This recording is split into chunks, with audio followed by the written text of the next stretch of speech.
Chegou a hora, então, de juntar as grandezas impulso e quantidade de movimento, para gerar o que nós chamamos de teorema do impulso. O impulso em si foi visto na aula 6.1, correto? Que dizia que impulso é o produto, né, entre a força e o tempo pela qual essa força foi aplicada sobre o corpo. Na aula 6.2, a aula anterior, nós vimos que quantidade de movimento é a relação que existe entre a massa e a velocidade. E será que existe, então, uma relação entre impulso e quantidade de movimento? A resposta mais óbvia é sim, porque nós temos o teorema do impulso, que junta essas duas grandezas. Mas como será que isso é feito? De que maneira que a gente pode entender, então, a junção dessas duas grandezas? Vamos voltar um pouquinho lá no tempo, nas aulas que nós já discutimos anteriormente, a respeito de dinâmica, das leis de Newton. A segunda lei de Newton, ou a lei fundamental da dinâmica, nos dizia o seguinte, nos dizia que a força que é aplicada num corpo é igual ao produto da massa pela aceleração. Não é verdade? Só que nós sabemos que a aceleração pode ser calculada de uma outra forma. Nós podemos dizer que a força, então, é o produto da massa pela... Quem é a aceleração mesmo? É a variação da velocidade pela variação do tempo. Isso aqui significa aceleração. Lembra disso?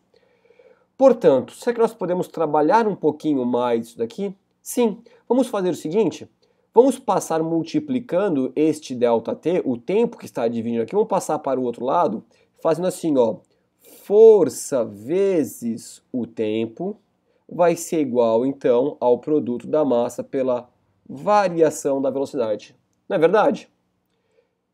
Vamos manter aqui força vezes o tempo e vamos ver o que acontece aqui. Quem é ΔV?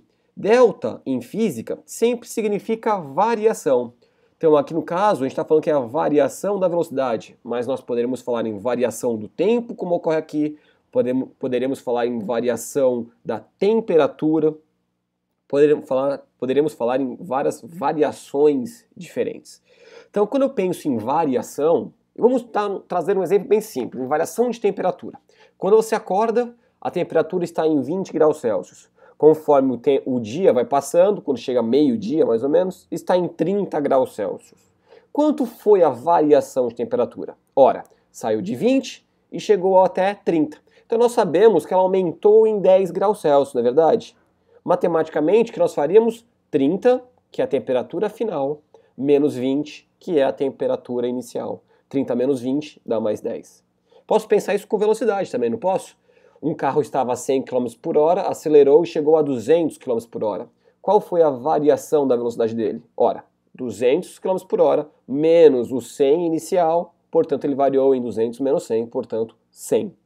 Então, variação de uma grandeza qualquer é o valor daquela grandeza no estado final dela, menos o valor dela no seu estado inicial. Para a velocidade, então, nós poderíamos escrever que variação da velocidade, eu vou colocar entre parênteses só para separar, significa que é a velocidade final menos a velocidade inicial. E eu estou representando inicial como um zero aqui, ok? Perfeito? Deixa eu apagar esse, ficou meio feinho, um pouquinho melhor, né? Então, o que nós podemos fazer aqui ainda? A gente pode falar que força vezes o tempo é igual. Como nós podemos resolver isso aqui? Com aquele artifício matemático chamado operação distributiva, né? Multiplicação desse vezes esse, menos esse vezes esse. Então nós temos, vamos ver aqui, ó, botar entre parênteses, massa vezes velocidade final, menos massa vezes velocidade inicial. Reparou algumas coisas aqui? Conseguiu perceber? Olha a relação que existe entre, então, impulso e quantidade de movimento. Nós vimos que impulso era igual a força vezes o tempo, na aula 6.1, não é verdade? E na aula anterior nós vimos que quantidade de movimento é a massa vezes a velocidade. Olha o que nós temos aqui. Quem é força vezes o tempo? É o nosso impulso. Olha que legal. Isso tudo tem que ser igual a quem? Quem é massa vezes velocidade? Quantidade de movimento. Então aqui é quantidade de movimento menos quantidade de movimento. Só que aqui, como é a velocidade inicial, eu posso pensar então que aqui, já que é a velocidade final, é a minha quantidade de movimento final menos a minha quantidade de movimento inicial. Olha lá que interessante. Vou deixar destacadinho aqui. Vamos fazer um frufruzinho aqui para jamais esquecer isso.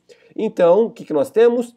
Que o impulso é a quantidade de movimento final menos a quantidade de movimento inicial, que nós podemos abreviar da seguinte maneira: impulso é igual à variação da quantidade de movimento. Interessante, né? Então, impulso é igual a massa vezes velocidade final menos massa vezes velocidade inicial. Ok? Vamos fazer um exemplo aqui? Vou trazer um exemplo aqui para a gente, para ver como isso seria aplicado, uma situação que a gente poderia aplicar. Vamos imaginar a seguinte situação.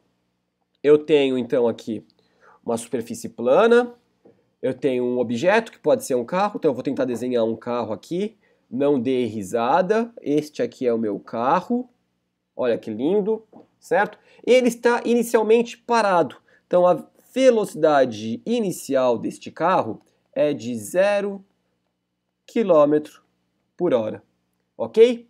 Até o momento em que o motorista pisa no acelerador, o acelerador faz com que o motor produza uma força que faz esse carro se deslocar para a nossa direita, vamos imaginar, ok? E depois de um certo tempo, então, este carro adquiriu velocidade. E a velocidade dele, então, neste momento, vai ser de, vamos imaginar, 72 km por hora. O que eu preciso saber ainda é que a massa deste carro, vamos imaginar que seja de 1 tonelada, ok? Então, quando o motorista pisou no acelerador e o motor produziu uma certa força para fazer o carro ir de 0 a 72 km por hora, eu quero saber qual foi o impulso, então a minha pergunta é essa, né? É o impulso que o motor forneceu ao carro. Ok? Qual é o impulso? Então, primeira coisa, nós sabemos então que o impulso é igual a massa vezes a velocidade final menos a massa vezes velocidade inicial. Não é verdade? Só que essas grandezas têm que estar todas no SI. E eu propositalmente não passei nenhuma delas no SI. Primeiro que a massa tem que ser dada em quilo. E eu passei para você em tonelada. 1 tonelada a gente sabe que são 1000 quilos, não é verdade? Para converter de quilômetro por hora para metro por segundo, o que a gente tem que fazer? Multiplicar ou dividir por 3,6, não é isso? De quilômetro por hora para metro por segundo, nós dividimos por 3,6, correto? 0 dividido por 3,6, está parado, vai ser 0 metro por segundo. E 72 km por hora. Aliás, posso te dar uma dica?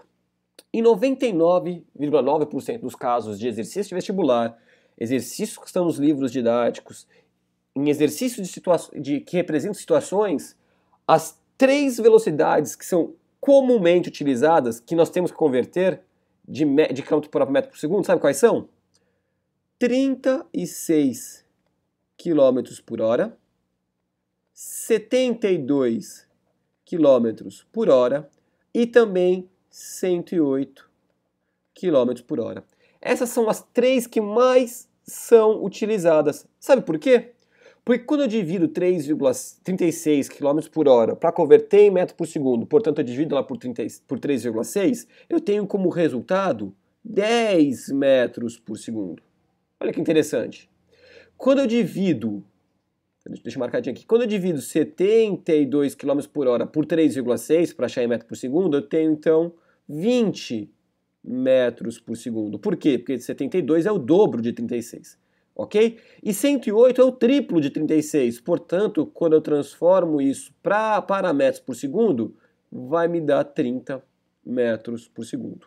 Então, se você lembrar, 36, 72 e 108 km por hora são, respectivamente, 10, 20 e 30 metros por segundo. Ou seja, o que eu trouxe aqui, 72 km por hora, é propositalmente feito dessa forma. Portanto, nós temos 20 metros por segundo, ok? Então vamos voltar à nossa resolução aqui depois dessa dica. Então eu vou calcular que o impulso é igual. Qual que é a massa? 1000 vezes a velocidade final. Velocidade final foi de 20 metros por segundo. Menos a massa vezes a velocidade inicial, que era de 0 metro por segundo. Na verdade, eu já poderia considerar aqui, ó, tudo isso como zero, porque 0 vezes qualquer valor vai dar 0. Não é verdade? Então isso daqui morreu, porque isso daqui é 0. Então o impulso que o motor forneceu ao veículo vai ficar 1000 vezes 20, que vai dar como resultado para a gente 20.000. Obviamente, não é verdade? 20.000 o quê? Se é impulso, é newtons vezes segundo. Olha só que interessante. Super tranquilo, né? E tem mais.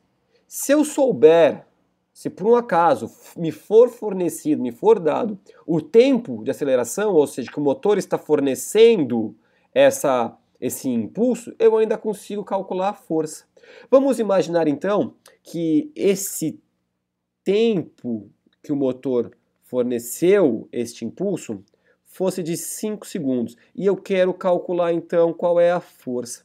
Como nós faríamos isso? Faríamos simplesmente assim, ó. Se eu sei que o impulso é de 20.000 newtons, e o impulso, portanto, é a força vezes o tempo, eu posso dizer que a força é igual ao impulso sobre o tempo, não é verdade? Já que este rapaz, tempo, está multiplicando, ele passa para o outro lado dividindo. Isso vai dar o que para a gente?